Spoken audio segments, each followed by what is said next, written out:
Not in that shot, but he's in the shot. Thank you. And thank you. Yeah, like I said, we're gonna be going. Yeah, the technical director don't play. The technical director got like 6 cameras in here. Look, they're everywhere. And the technical director does fading, split screens, transitions. And speaking of transitions, I told y'all we was going live in 15 seconds. It's been 15 seconds, and so guess what? We live. Welcome Good to morning. the Tampa Bay Breakfast Club. I'm your brother John. The one and only Carla B. This your boy Charlotte Soprano. Hey, and we have some special guests in the building, some authors, some life coaches, more than that, just good people. My sister, I'm glad to have you in the building. My sisters, my brothers, my family. And so, yeah, we absolutely up. We want to thank y'all for tuning in to the Tampa Bay Breakfast Club, helping us to redefine what's cool. Make sure that you tune in on 99.1 FM, 99jamstheberg.com, and then facebook.com/Tampa Bay Breakfast Club.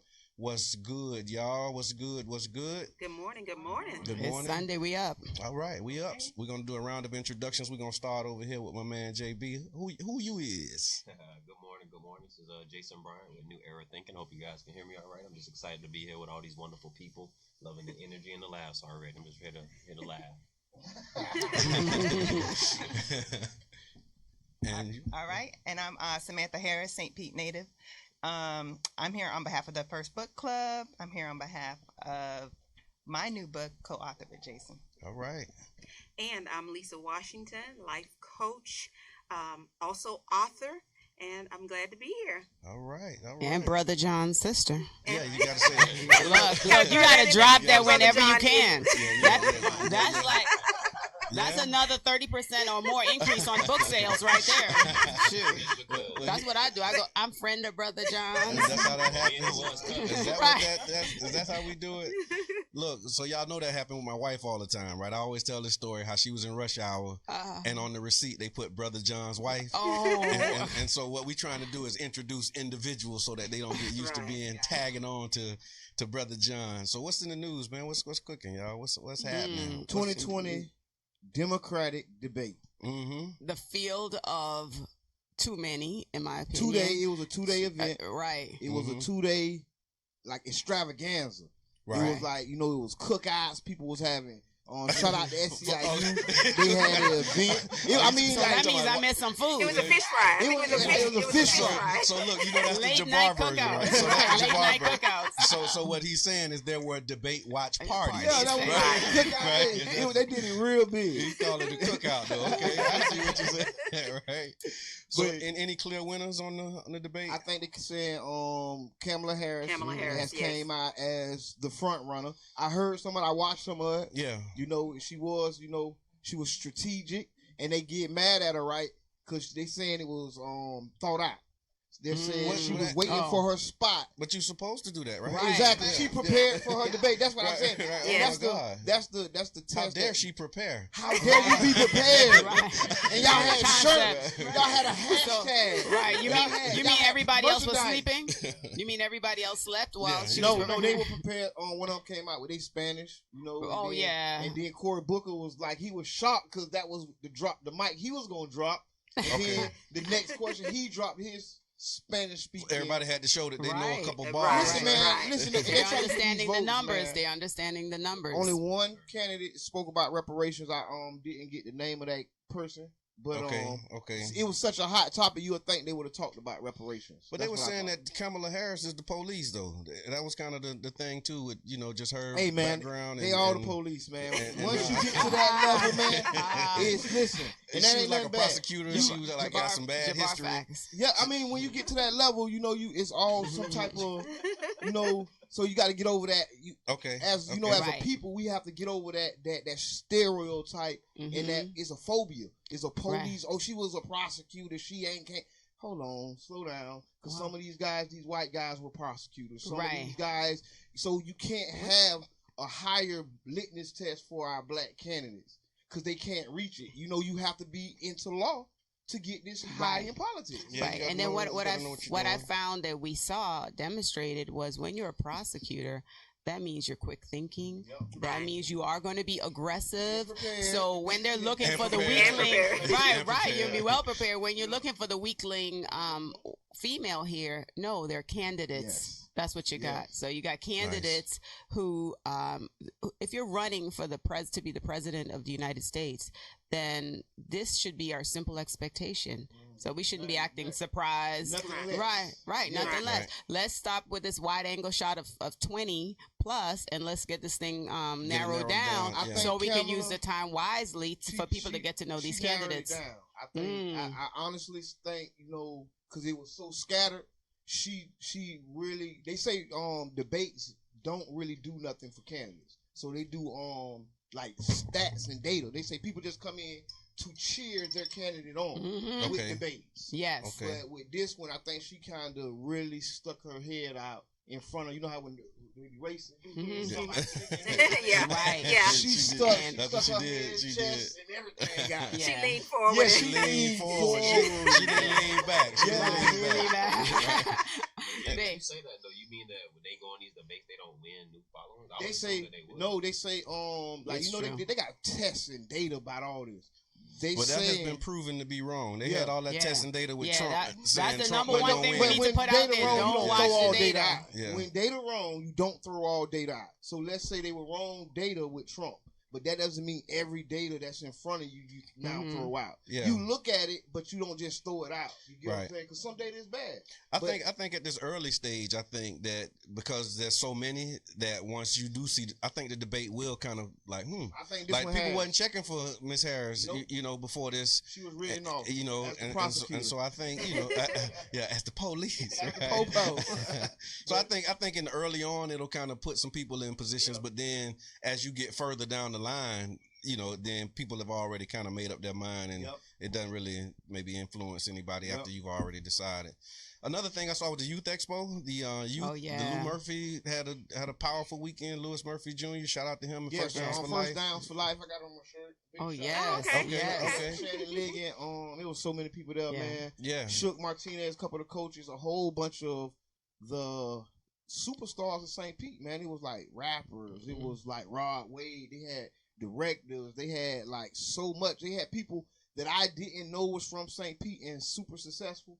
They had them there. Like the guy from I think there's Rush Hour. The movie?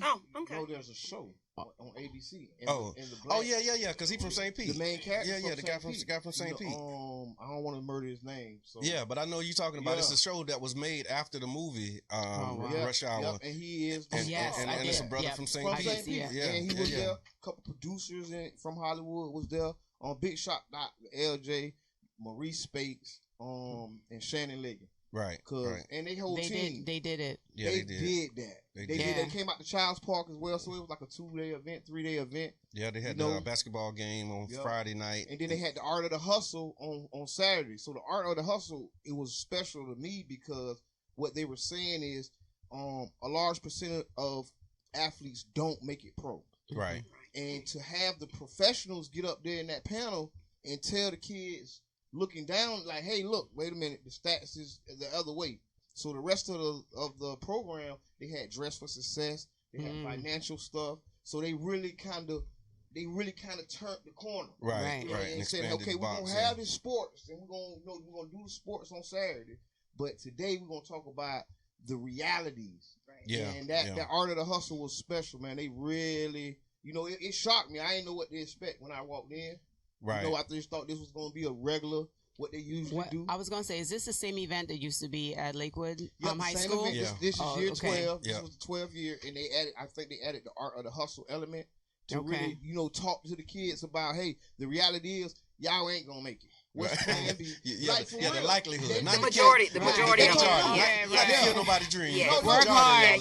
Work hard. You can achieve anything you want. Just work hard at it. Shannon Liggett really read the stats. Like, she gave them the real numbers. So it wasn't like a belittling like dream killing. Right. No, it wasn't it was like, look, this is the reality. Let's talk about plan B. Let's talk about what are your other dreams? What are your other goals? And entrepreneurship. Right. They were talking about how like Maurice and Louis are at the other end of their careers right now, and they're talking about their investments, making investments, trying to make a play. Right. And like, hey, look, we already got to do it now, so y'all might as well get to doing it Because even once you're successful, you're still gonna have to come down and come back and try to invest in this.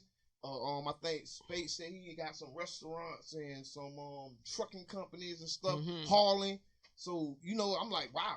So at least have more education. Yes. Even if you gain that success, still push your education forward because at the end of the day, one of the things they said, the richest person is not on the field. The richest, wow. Man, listen. I think that was LJ that said, when he said it, I had to think. He said the coach ain't on the perspective. The owner ain't on the field. Yeah, and he paying everybody. And they talked about holding that multi-millionaire, the contract in the air. But not saying about this billion we're gonna make just on ticket sales. Right. Not counting refreshments. Advertising. Parking is $1 billion. And advertisements and also all the local nonprofits. Shout out to them because they all came out in record numbers. Yeah. Every sidewalk, every walkway was lined. I was there. Yeah, I sure was. So I represented Youth Farm out there yesterday, and the thing was the bait and switch, right? I set up all the art, all the kids, Mom, I want to do that. And then they're doing it. Next thing they know, they're getting seeds. They're painting a plant. You're painting a plant pot. And we're talking about how you can get involved and how you can either volunteer, because if you're volunteering, you're the first person I'm seeing. That means you're involved already. So when you come to interview to be one of our youth, one of our interns, one of our what I call ambassadors, then you already have this record of participating and not getting paid. Yeah, that spiel actually worked on my daughter. She's like going for a hook line. She's all in. She's like, Pops, hey, look, I'm finna fill out this thing. I was like, Carla, got you. She got you with the So look, I want to give a shout out to those who are watching. I see Negus is always watching. Negus Royce, Wheeler is watching. Y'all know Royce. We know Royce. Yeah, right? We know Royce. He's in the building. Candace Weeks, King sick, and King said when we talking about Kamala Harris, he said Kamala Harris is not black. Please make that known. What? She is Tamil Indian, and I'm just gonna read it. We're not gonna dialogue. I could talk about it. I know. Let me talk about it. No lineage to Jim Crow. There's a difference, fam. Also, we got Yanisha Bullet watching. Kiwi Love, good morning. Hey, Kiwi Tashawn is watching. Look, they say turn up Jabbar Mike. Oh, you just got to hold it. That's all. My bad. There we go. So we got Jabbar's Mike. And guess who said that? Come on, guess who said that? Brother John's wife. She's our remote technical. My sister-in-law be on it. That's our supervisor. That's a supervising director. Hey. And I see my brother-in-law, Daryl Washington. Okay. Daryl's on. Hi, honey. Hey, brother-in-law. What's going on? Good to see you, man. And so Brother John, I can't let you slide on that. Thank you, Carla. So in every boardroom, in every place in America, when we see that woman, we see a black woman. When we moved to America, one of the best conversations or one of the most valuable lessons my mom taught me wasn't that, oh, you're part Indian, you're part Portuguese. She's like, in America, you're black. When you walk into a room, so expect to be treated as such. So when you experience racism, which I'm sure she has, right, as a black woman, y'all can't have it both ways, y'all. Y'all can't say 1% black, you black, and then now you're challenging this woman's heritage simply because when we see her, we see a black woman. And what that is, that's just division. Does that sound personal? That's the same division that they use when they try to split us up for talking about like our Haitians. And our brothers from the Dominican Republic, our Cuban black brothers, our Native American black brothers. People and they go deeper because every time I see it, I'm like, man, come on now. So that's something that somebody done thought of in some Russian troll form, and they done fed to somebody in a meme, and now people are just instantly repeating it. Yeah. She not black. She not black. She not black. She not black.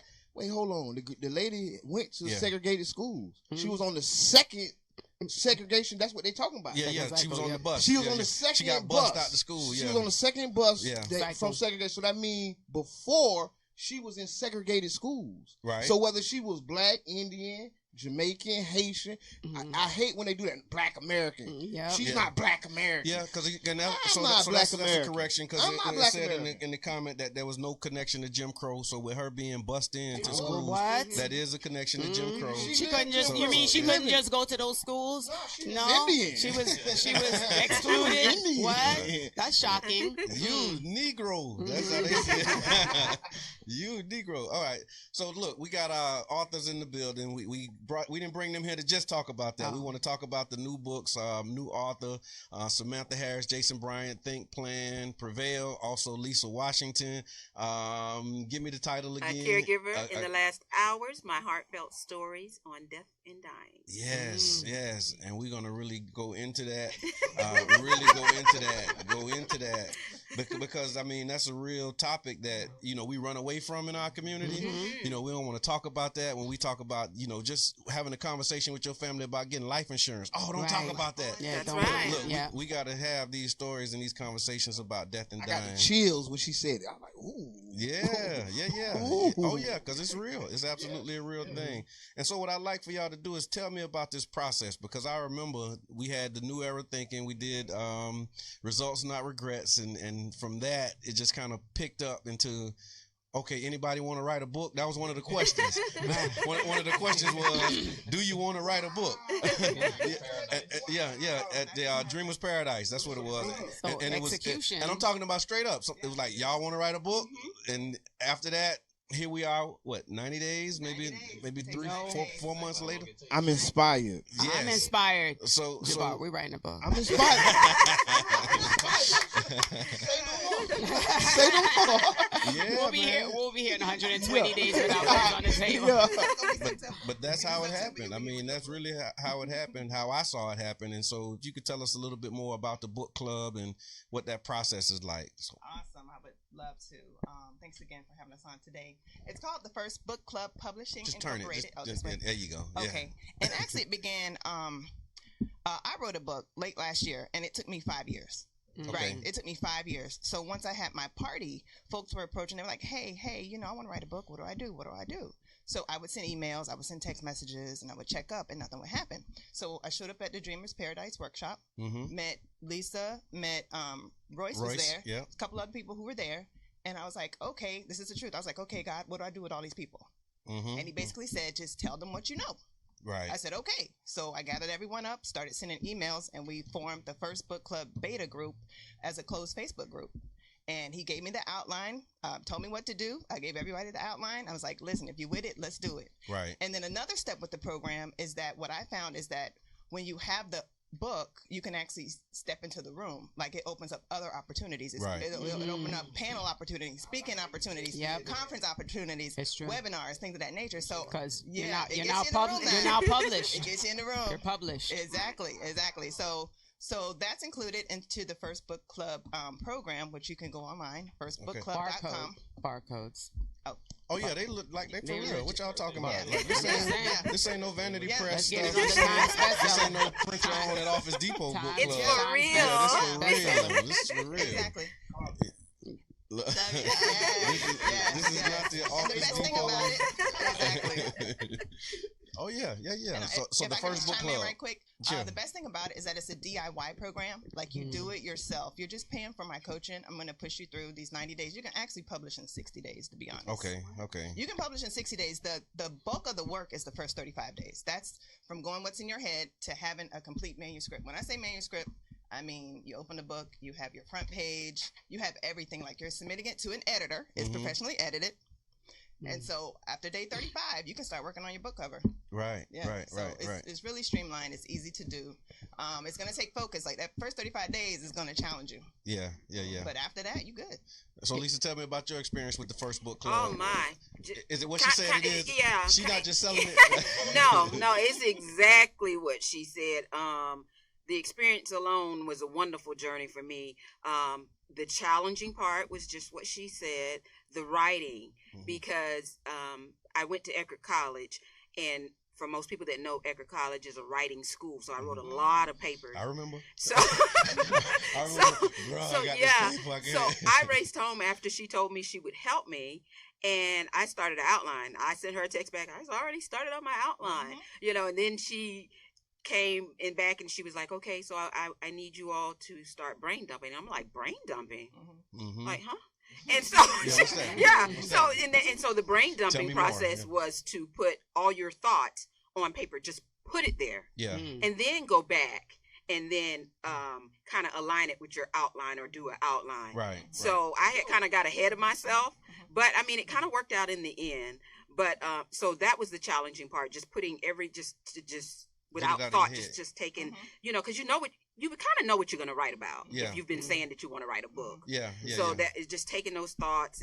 And so me being the organizer, I was like, I want to kind of go like this. And then like that. Right. I wanted to structure as I was writing. Right. I wanted to structure as I was writing. But she was, saying, no, just write it. Just get it out. So, I mean, that was the most challenging part for me. But everything else, I must say, she is awesome because she held my hand. Yeah. Like, I probably was like her most challenging student because see, and so I'm being honest. She was on it. Actually, she had me on my toes. I don't know if you know that, but I had to know something before I text her back. I was like, let me make sure, because But I would always text her, Sam, this, if I had a question, and it would be right back. She would text me right back, and then if she couldn't, she would always say, well, you know what? That's a good question. Let me get right back with you. And she always did. So she literally holds your hand through this process. It's not I'm going to tell you what to do, give these papers, and you follow those papers, or you follow these instructions, and you're kind of on your own. You're not on your own. Yeah. So I would, endorse her, and I want anybody to feel good about joining the first book club. Well, we planning to. And I can appreciate that adult part. We got three right here. You got more online, right? Brother John, what happened to you and your book? I didn't join the book club. You'd be published by now, Brother John. So in 9 months, I didn't join the book club. You'll be commanding. 9 months, y'all look to go to Amazon somewhere to buy 1 or 3 or 4 of our books. Okay. We added. We teach y'all to go on Amazon. But that's 9 months from now. But we talking about right now. Like you can go to Amazon because I think I might have been the first one to buy. And you were. I was the first one to buy. Like first one. He was the first one. Yes. On Amazon, so it is on Amazon. Books on Amazon. The ebook. Yes, mine is the ebook. So you got the ebook on Amazon, and then you also got hard copies that's available. And so tell me about the idea of Think, Plan, Prevail. So what's kind of, I mean, that's grabbing my attention. I see the red light, green light. You know exactly what I know. Talk to me. So this was interesting. As you guys know, to follow New Era Thinking, it's always about like thinking or whatnot. And one day we were just talking, and she said, "Hey, I got this idea, and I think you would be like perfect to help me do it." She was like, "I don't usually share my books with anybody. no code, nothing." But she was like, she said, "I got an idea, and I think that you'd be like perfect for it." I said, "Well, what is it?" She said, "Think, Plan, Prevail." And I was like, all right. And I was thinking about it because we thought about some other names too. And I said, that's kind of interesting. I like to think, I like to plan, and I love to prevail. So think about that, right? And we started this process, and just like Lisa said, and you guys know I'm pretty organized and driven, and that challenged me. That manuscript part. Like trying to really get out of what you're thinking about, and not for yourself, right? Because I'm pretty conditioned in my mind, but I had to think about, like, for someone who doesn't know me or is having the issue, what we're trying to solve for, what would they think and see when they see the book? So it was kind of interesting to see how it really kind of checked me to think about, what do I really know, what can I share, and more importantly, what type of legacy would I want to leave for someone. So when they read the book, so it was like a very interesting like process for me. And honestly, if you follow me online, you could probably see when I started writing the book, because my engagement started picking up because I was pulling out of stuff out of myself too. Right. So it was kind of interesting just to kind of see the whole thing. And obviously I got the cheat code because she's the leader of the first book club, and she helped me do it, right? But it was kind of cool just to see how I was like, all right, well, here it is. All right, we would literally go back and forth, like writing the book. All right, well, here it is. You got yours on this day. Okay, well, I'm looking at the marketing plan. Here's some other things and stuff like that. And and the whole objective, talking to like mentors and things of that nature about what do you do once you get the book? Because to be honest with you, anybody can write a book, because we're clearly showing you here. It's about what do you stand for, what mark are you trying to leave, but then more importantly, where are you trying to go? What rooms are you trying to get into? So I thought it was pretty interesting to see what level of credibility it could kind of add to like the repertoire. So it's been kind of just the whole process alone. I've been enjoying that. Yeah. We haven't even like, we've sold some books already and stuff like that, but it was just like, wow, I didn't think I would open up like that, and this isn't even like about a lot of my personal stuff, and it's just like, it's, we talk about the new era thinking, we talk about the marathon mindset, but there's some stories in there that we share and stuff like that, and it's kind of interesting, like the whole process. So you were vulnerable in this right? That's what I'm like. Let me pick it up and start taking a look. So you allowed yourself to be vulnerable. That's all right though. That's all right though. That's all right. I mean, we could do that as men. That's gonna be the next one. That's the next one. Okay, gotcha. You left some meat on the bone, man. You left meat on the bone. But it was a wonderful process, though. Right. Okay. Sorry, I didn't turn my phone down. It's not a call-in show. You didn't. You didn't make the announcement. Yeah, but I definitely want to say big ups to all y'all for following your dream, writing books. Always dreamed of writing books. I got a whole bunch of stuff. I will be talking to y'all. But so my question is this. What was, like, besides the manuscript, like, what was the most challenging part? What was the most challenge, and what would be the most challenging part? In my most humble opinion, it would be, if you want to go beyond book selling, the challenging part would be figuring out what's your brand, what do you represent, kind of piggybacking on what he said. Because included in every package is a 6-week entrepreneurship series. Entrepreneurship. I heard that. It's 6 weeks. And I want to make sure that they heard it. Yeah. Nice. Yeah, for sure. It's 6 weeks, and it teaches you how to not only build your brand, but how to acquire those assets, those social media profiles, the websites, how to invest in yourself, and that is absolutely okay. Is my mic on? Yeah. To absolutely invest in yourself. You are investing. You're not investing in me. You're investing in yourself. Because the ramifications, the turnaround of this are explosive. So it's just deciding that this is what you want to do. It's going to require a whole bunch of faith. When you do that, we can hear that. Oh, right? Sorry. I'm sorry about that. That's all right. I'm going to put the book back. No, that's all right. That's passion. No, that's just passion. It is. But that would be the most challenging part, because you have to stick with it. You have to wake up. You have to start to eat, breathe, and live this stuff. Yeah. If you don't believe you, who's gonna buy your book? Right. Who's gonna come and hear you speak? So I'm thinking, like, I'm sure everybody out there is thinking, what will it cost me? Yeah, how much? What does it cost to get from concept to execution? What is the cost roughly? Okay, that's a good question. So let's talk about. Are we gonna leave it on the table, or is that one of them? If you like pricing information, you can contact me get in touch with us, and we give can us talk a what your. I would like a range. The options, choose your choice. Okay, the red or blue pill. Which one? Which one you want? The red or the blue pill.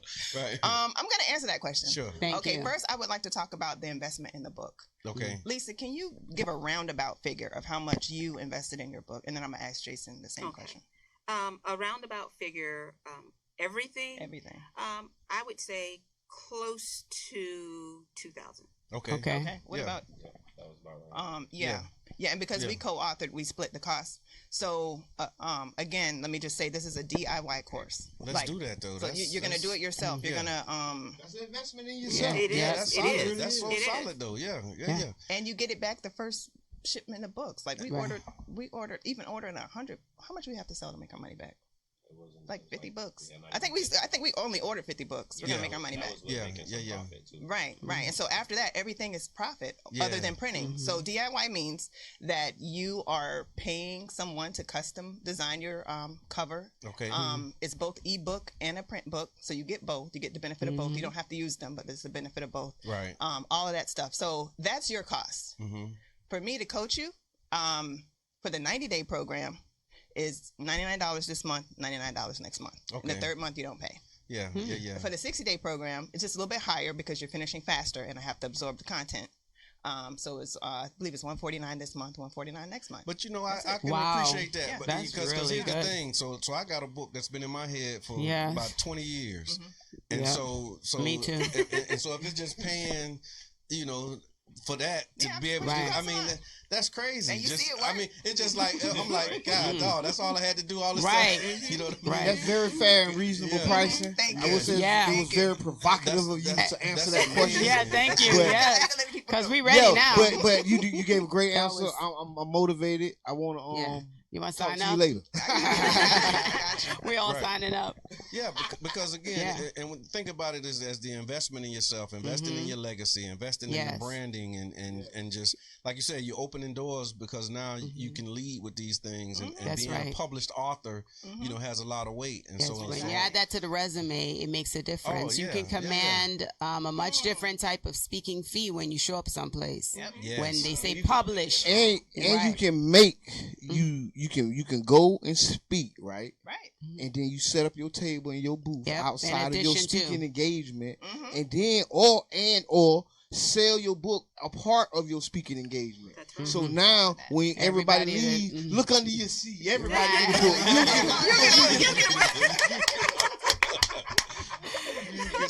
Channel marketing. Thank you. 101 by Jabbar. So not to jump too much into like some of the coaching that she does, but that's part of it, right? So anybody that's written a book, that's really where you make your money, back of room sales. So going to get the engagement, you might get the speaking engagement for free, but as long as you can set up your table, that's where you put it out there. And of course, you got to have some quality, put some thought into it, but that's really what the game is as far as like trying to build your brand and grow your wealth, basically. Right. And I really said that because I've went to speaking engagements. You know, I done went to a lot of speaking engagements, and the ones that have their stuff together, you know, because I go and I actually sometimes be with the organizer, so I might go early and I get to meet them. I see them setting up. I don't clearly understand what's going on. But later in the evening, get back, they got the books all set up in a pyramid, and he's signing autograph. They were selling books the whole time. But now, after the engagement, he's taking pictures and signing. I'm like, that's what that was. And I'm seeing, I'm like, okay, because at first I thought it was free. I'm trying to walk up and grab it. He was talking good. Oh no, baby, those were saying. My bad. I didn't know. I didn't know what this was. It is free. You just got to pay for the picture. You get the book. Yes, that's how they work. The thing is, Brother John, what they talk about is this is how you make money when you're sleeping. Yeah. That's the thing. That's it right there. So you got checks coming in, and you've done this, and then it's there in perpetuity to make you money. So that's the part about it that I want to get on to. That's why I'm writing the book. And also the New Image Project, right? This is you know, we had the Black Media Meetup last week where we was talking about the importance of controlling the narrative and telling your stories. And so I think this is just an amazing way that it worked out, right? So we talked about, you know, media and newspaper and articles, but here's another way that you can tell your story. It's another way of, you know, formalizing, you know, the legacy and really saying, okay, we're going to control our narratives by writing books and really putting things out, you know, telling our story. And so I want to hear more about Lisa in your book with, you know, a caregiver. Let's be ready. Caregiver in the last hours. In the last hours, my heartfelt stories on death and dying. So tell me what inspired that. What kind of inspired that? Yeah. I was just getting ready to say. I'm sorry. That's okay. Are you the big brother? Are you the big brother or the little brother? I gotta respect this show. I'm the baby brother. That's just bad facilitation. I take that. Okay, Tyler. Bad facilitation. But anyhow, yes. The inspiration is because I was a professional caregiver for many years. Most people that know me, I worked at Suncoast Hospice for 17 years as a certified nursing assistant, which entails caregiving. And I took care of many patients of all walks of life, all cultures and backgrounds, from babies to seniors. And so in that experience, which has made me become the person I am today, a caring person about all people, regardless of race, gender, what have you. I learned different stories. I learned wisdom and knowledge. I gained so much knowledge from my senior citizens, just from regular everyday conversations. Now, mind you, I'm having these conversations with these people that are actively dying. Yeah. So, and that's a different conversation. And that's a different conversation because you know that your time is limited. You know your time is coming to an end. So I'm in their space, and they've allowed me, which was an honor, to be in their space, their personal space. Yeah. I'm coming in and I'm giving you a bath, so I'm seeing you like most people don't see you. Yeah. So once I'm in that space, once I build that relationship and that trust, everything else just comes natural. Right. I became someone's daughter, someone's, and most people would say, "Oh, you're my angel," and that was just on the caring for me part, because you came in and you helped me do this, and one thing I saw too that was interesting that I think a lot of people don't realize when we talk about health, hospice care is you has like a segment where you talk about caring for young people, and caring for youth, and so when I saw that, I was like, wow, when you think about death and dying, you think about old people. Right. Most people do, yes. Yes. But you're absolutely right. It could be from a baby to a senior citizen. I kind of stayed away from the kids, the babies. I mean, I did that a few times, but that was most challenging for me. Right. Because I had kids of my own. Yeah. So I felt more comfortable caring for the senior citizens. And I kind of stirred in that direction, and it just worked out with my job that I could be in that direction for caring for senior citizens. Right. But once again, that was where most of my knowledge came from. That was my inspiration for writing this book. I wanted to share it with everyone else, kind of walk you through that process, because there are all kind of stories about when someone dies, or and most people, especially in our culture, say, "Oh, I don't want to be in the room," or "I don't." What I would hear often in our culture was, they didn't want mom or dad to die at home, even though mom and dad wanted to die at home. And it was because of things that they had heard about the death and dying process. Right. Whether it was just, and I think a lot of it was out of fear. And not knowing. So when I would be in the homes, I would kind of educate people on that. And I think that helped them through the process. If they were a caregiver for their mom or dad or sister. What I got most out of it through my journey was that I took care of people. It was called the Blue Team at that time. I think it still exists. We have different zip codes and areas that we cover. I took care of our community, a lot of our community. So I, from time to time, would run into people that I had gone to school with, and I was taking care of their aunts, their grandmothers, their sisters, their brothers, or their child. And so, that was difficult in itself, because here I went to school with you, and now I'm taking care of your mom. You know what I mean? But it worked out. It worked out just through education, informing them. So that's what this book is about. It's about informing people and clearing up some of those tales that are out there, that it's not what you think. The death and dying experience can be a good one if you're knowledgeable about that process, and I think this book will help people. Awesome.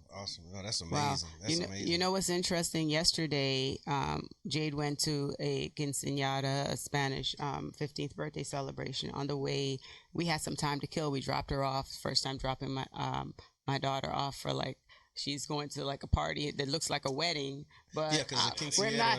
I'm not even going in. So no, we're good. We leave. But one of the things that was important for Shane was that he wanted to show me where his mother transitioned. And it was at a hospice care off of 66th Street North. And, he drove past it, literally drove into the parking lot and said that was the room right there where you see that blue box. That was the room. And it was so... That was just a memory for him. He's like, oh, I have mixed emotions when I come in this area, because he remembered that, and that she thought she saw a man standing outside by the tree, for her. And he said, not shortly after, she's transitioned. But so sitting here next to you and you talking about this caring, I remember too, someone in our community who I went to see, not knowing that it was their close to final moments. But that power of touch, the fact that you were the ones giving them that sense of touch, that was the thing that the person in our community said that for them, with me, was worth more than $1 million, was the fact that I just wanted to rub and massage their feet, because to me, they were such a prominent member.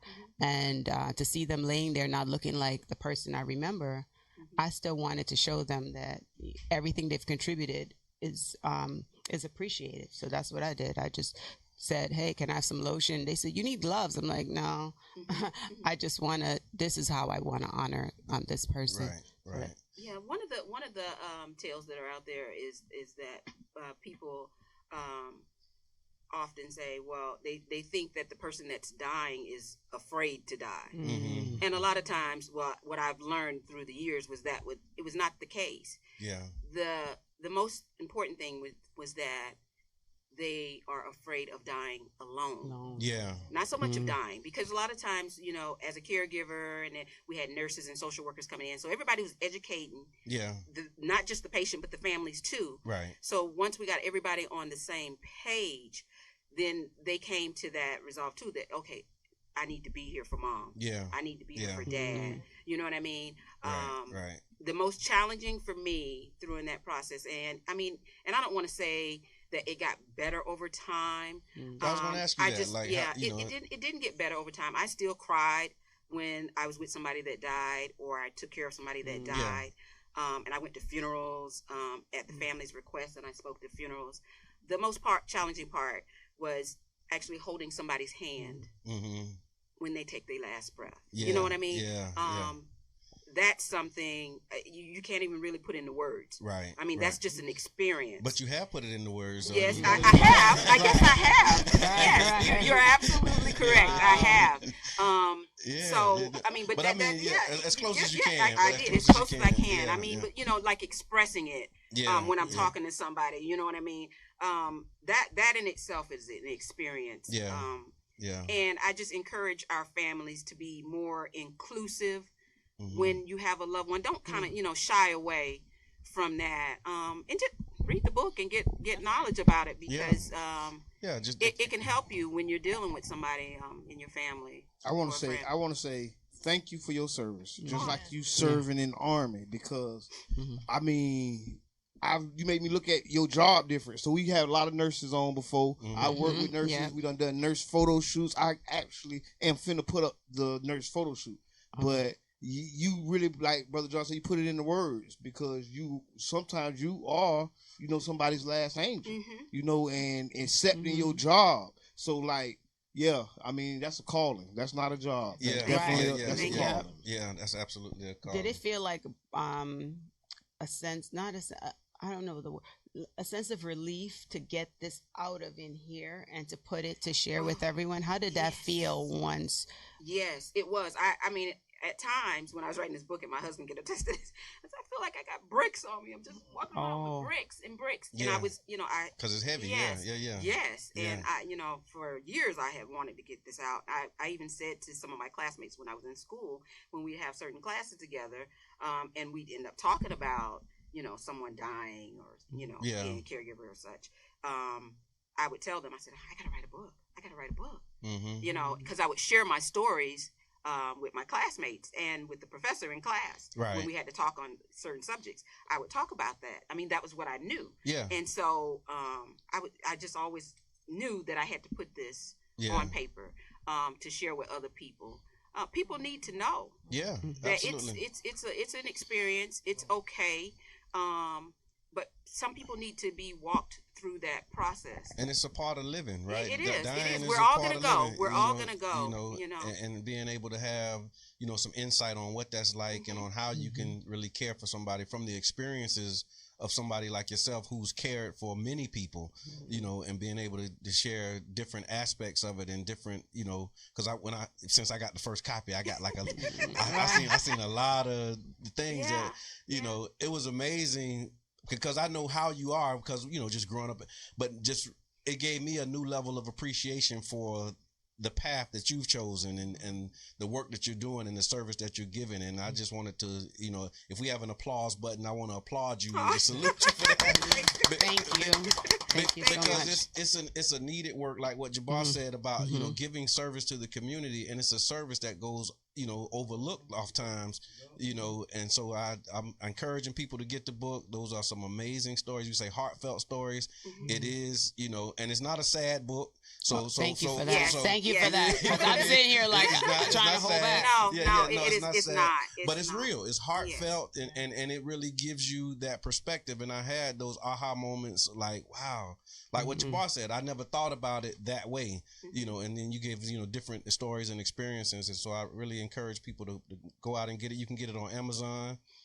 Where else can we find it? They can email me at lywashington, yoursoulcoach.org. or people who are Facebook friends with me, you can instant message me, and I have the printed copies, and I'll get them to you. Yet. What does Still the book working cost? on. What does the book cost? Oh, and the book is $14.99. $14.99, man. That's what's and up. on ebook it is $6.99. Yes, and I got the ebook, and I'm getting my hard copy. Gonna get it this, autographed. This is your copy. That's my copy. Okay, I got to get it autographed and framed. So I got to get two. I got to get one to put on the shelf for the inspiration, and then one, that we can read and highlight. Yes, definitely. Yeah. So I have a question, and so for me personally, I got exposed to like death at an early age, right? So I'm like probably I would say immune to it, if you may, but I just don't grieve the way people grieve. Right. I would say. So would you say like this is a book for someone to get more comfortable with dealing with death? Yes. Okay. Definitely. Definitely. Yeah. Yes, because the different stories in here, they're different experiences, all the stories. And I end them on a different note. And I end them on a note where I'm encouraging people to let you know that, it was okay. This person's death.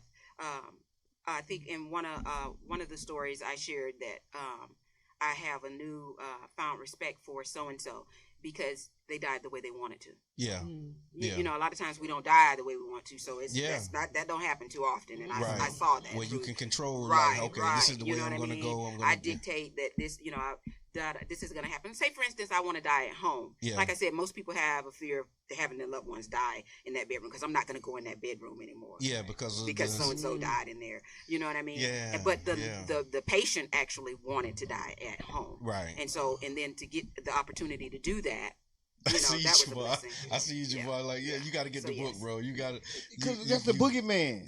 That's the boogeyman.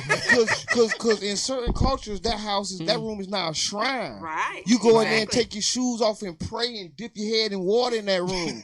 We want to knock the whole house down. No, don't go in there. Right. Sell it. We're gonna sell it. Yeah. Or close the door. Nobody goes in there. Nobody goes in there. That's it. No. Yeah, right. That's that boogeyman thing. Right. Yeah.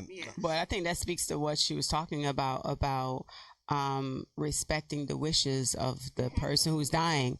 Like Miss Winnie Foster, she has the nursing bed, the adjustable, but she has her bed in her room. And when I went over and I'm like, what's that bed for? She said, because when I'm taking my last breath, that was the bed that I spent all those years in with my husband.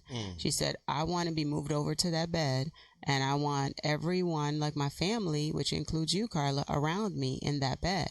It's challenging for her children to even think about that, right? Right. But it's like that's just what she asked for.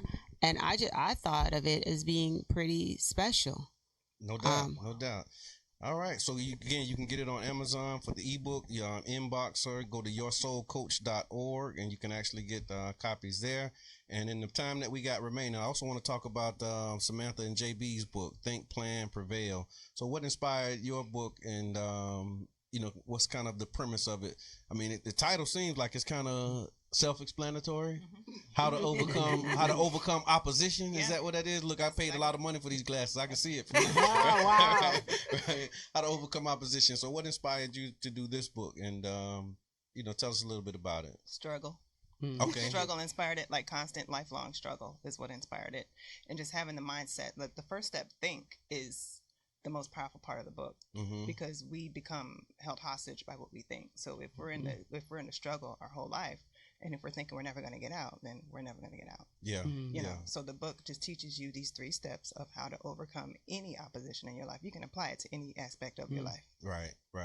And we were just having this conversation. Now we had this philosophical debate, and Reno, you could probably talk about this too, about struggle. And do you think that when you try to level up and do anything, there's always opposition?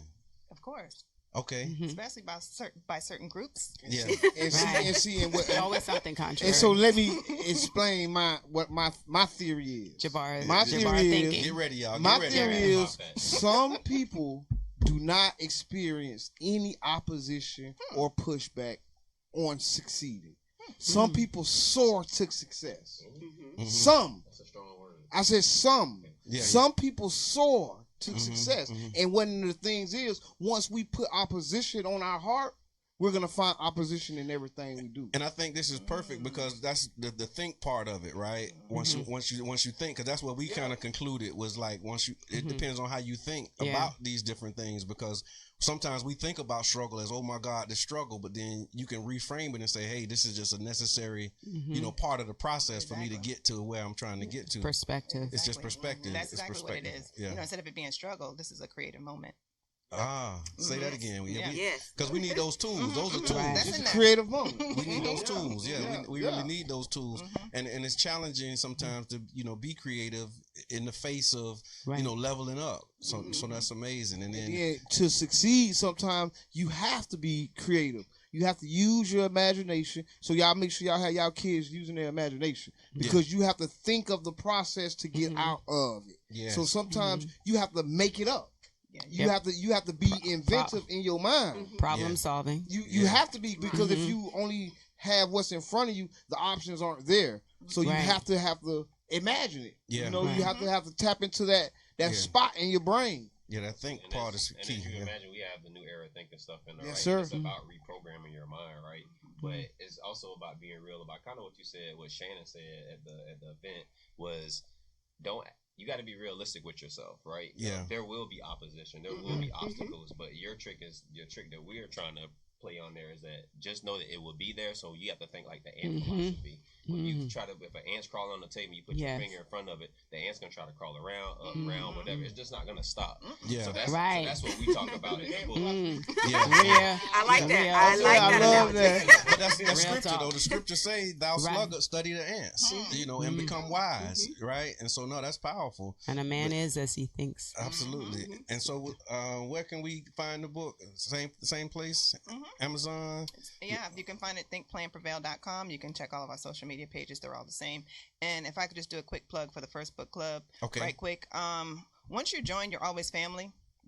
So our closed Facebook group is going to grow, and it's called the First Book Club for a reason. You write your first, then you have the blueprint to write as many more as you want. Yeah, and you don't pay for that. Once you're in, you're in. Right, you're in. Right. So I just wanted to put that out there. Nice business model. I really like that. I really like that. Jabbar, that means we got to go on and join. Yes, I really like that. Lifetime subscription. What? Yes. And then we can start buying each other books. And then now we can go, and we can chart high. I mean, listen, y'all better get with this program. Right, I'm joining. So we got maybe 60 seconds left. Any final thoughts that you wanted to say? Any final words, parting words? And we'll just do like a lightning round, starting with you, Lisa. Final words. Please, join the First Book Club. Yes. Find out more about the Youth Farm, and this has a lot of connotation to it. So I definitely will be purchasing both books. Oh, and he wanted to know where to find me at. My book, Amazon. The ebook is on Amazon right now. You can inbox me if you're on Facebook with me, or you can email me, lywashington@yoursoulcoach.org. All right, Samantha. Same thing. Just thank you for the opportunity. I'm so happy to be here. And I'm glad I have. We're growing. Yeah, already grown in this city. I'm so excited. I'm so excited. For more information, go to firstbookclub.com. That's the number 1 stbookclub.com. Everything's there. And then for Think Plan Prevail or whatever you want. Yeah. I just want to say thank you. I appreciate you guys. Know we all talk outside of here too. Yeah. Everybody. So I just appreciate y'all. So I'm gonna leave with the new era's call for new thinking. Let's do it. All right, Shawty Soprano. Close. Man, thank y'all so much for coming. Each one of y'all brought something to the table. I want to give y'all a big salute. And yeah, that's it, man. All right. So, yeah, we got a big week coming up. A lot of good things happening. We got a new deal for St. Pete meeting tomorrow. Make sure y'all tune in to the Tampa Bay Breakfast Club tomorrow morning at 7:30. We always want to thank 99 Gems, the Berg. The owner of the station is right here watching, overseeing. So, Mr. Jackson, thank you for all that you do for the community. Thank you for the supporting the Tampa Bay Breakfast Club. Make sure that you tune in tomorrow morning, 7:30 a.m., 99.1 FM, 99gemstheberg.com, facebook.com/Tampa Bay Breakfast Club. And we appreciate y'all. Thank y'all for tuning in. I'm your brother John. The one and only Carla B. This is your boy Shawty Soprano. We out. Y'all have a good day. Thank you. And just like that. Just like music. Just like music.